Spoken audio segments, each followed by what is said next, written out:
What's up, guys? PapaJohick here. Thanks for checking out the channel. And today we are going over Call of Duty settings so you can get the best frames for your gameplay. Now, I know there's a ton out there already, but if you look closely, it's mainly NVIDIA because a lot of people obviously they run the 3060, 3080, 3090 if they're lucky. Some people are running 4090s already, 4080s. So a lot of videos out there for their settings, how do they get the best frames. I use an AMD 6750 XT. So, not a lot of stuff out there for AMD users. I've been playing with this ever since the game came out, just trying to figure out how to get the best frames. And a lot of the settings are pretty similar in terms of the Call of Duty settings under graphics, but there are a few differences, and I'm going to show you what those differences are.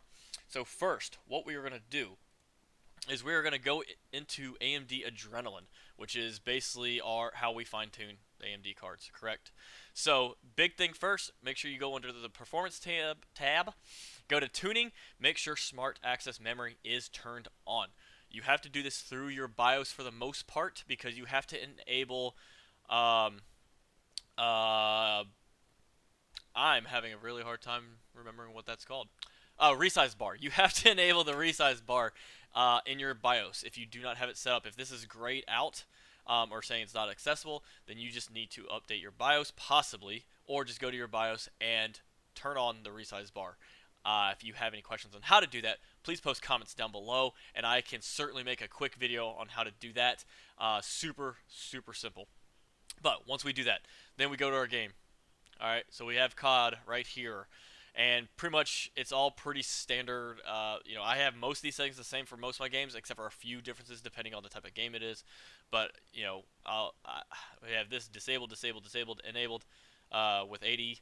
I'm going to try to go a little slow as I scroll so you guys can take screenshots. I'm really good at talking right now, but I don't want this to be like a super 15-20 minute video because it doesn't need to be.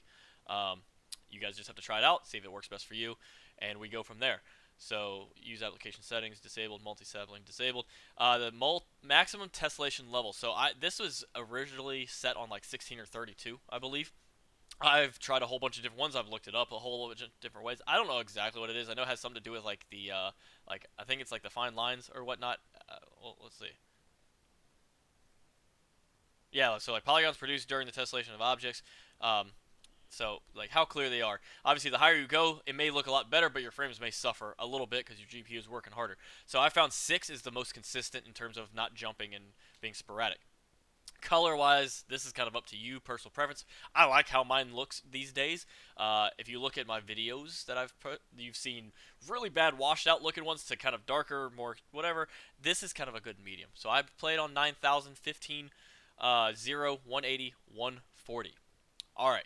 So, now that we have that done, we will go to actual Call of Duty. Display, this is obviously what you have for your display. Full screen exclusive is pretty important. There's my GPU, 240. I do play it at 1440, even though my streams and whatnot are 1080. That's capped by YouTube. We have dynamic resolution off. Aspect ratio automatic. VSync off. VSync menus off. Custom frame limits. I do have that turned on. My gameplay just maximum because I have a 240 hertz monitor. I'll just let it do what it needs to do during the game. I have set it to restrict it at the most of my frames and at what my monitor does. And actually, I find it to be very jumpy sometimes and inconsistent. So I just put it on max, and it actually helped a lot. Menu, go to 110. So again, it's not overworking while we're at the menu because it's just standard, texts and whatnot. And then out of focus frame, I'm not exactly what that is, but I just left it on 60 because I think that's what it was at. This is more if you have a monitor versus a TV, right? If you have a monitor, sRGB. If you have a TV, this may be better for you. Again, I don't know how much that has to do with actual frames and what it displays, but just in terms of how it looks and whatnot. HDR off. Go to quality. Quality is going to be custom. Now, this is a big difference between AMD and NVIDIA. Now, everybody has been saying Fidelity FX CAS is the way to go. I've put it on that. My frames are not very good when I do that. Whether I do the benchmark in the game or actually playing, it's pretty low. Unfortunately, Call of Duty, Infinity Ward, whoever this is whoever's problem or whoever this is under, they do not support FSR 2.0, which is what AMD runs, and they're working on the next generation of it as currently. But they do support FSR 1.0. Do this.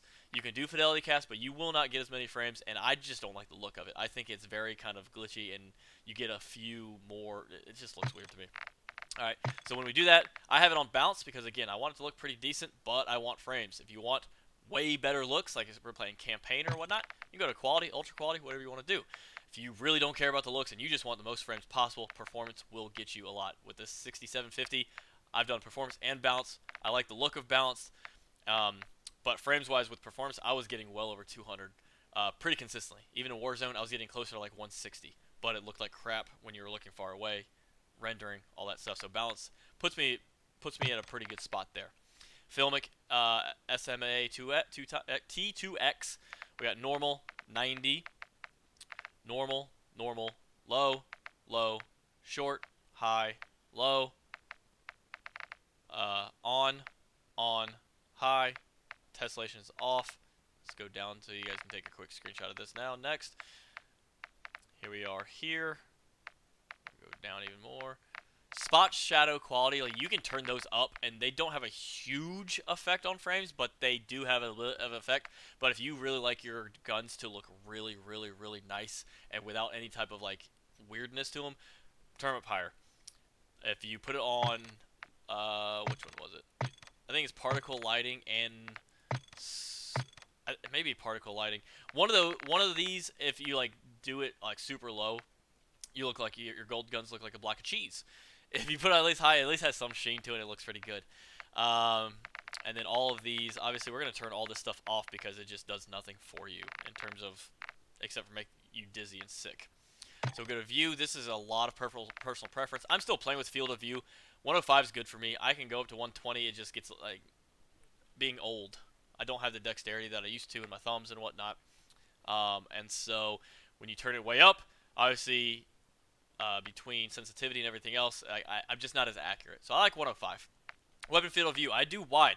I've played with it a little bit. Doesn't really have anything impact on frames or anything, but in terms of just playability, I like the wider look. I can see a little bit more, and it feels like I move a little bit better as well. You're going to definitely do affected, just based off, obviously you can see here. If you don't do if you do independent, it's going to be very, very, basically like if you're playing on 80, or sorry, if you play on 105, it's going to like zoom in like you were when you were on default 80.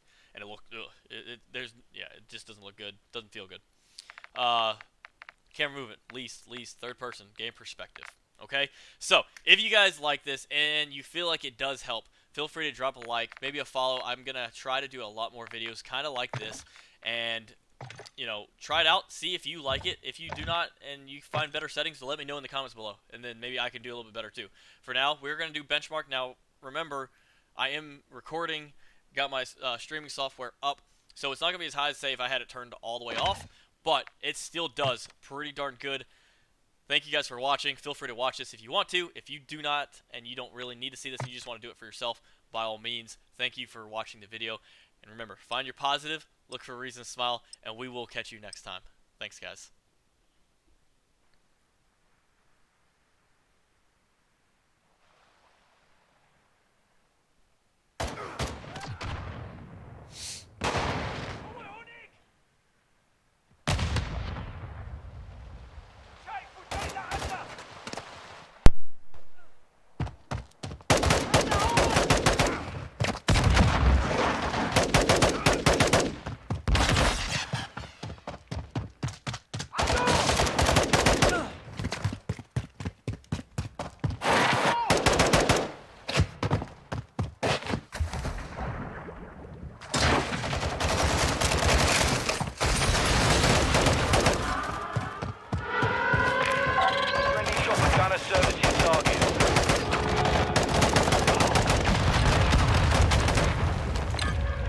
Launch confirmed.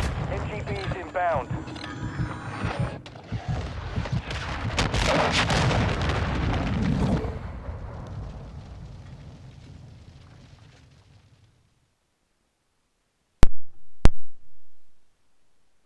So there was the there was the benchmark, and we're averaging 174. Bottleneck at 49, so they're working pretty equally together. Obviously, one thing you do look at is the render resolution is not quite 1440p, but it's still looking very good. It's still displaying at it's just not rendering all the way through it. If you want to just make sure it's forced to render or just render at 1440, you are going to drop in frames, unfortunately. But it's pretty good to me, and I think it looks pretty good. Hope you all like it. Thank you.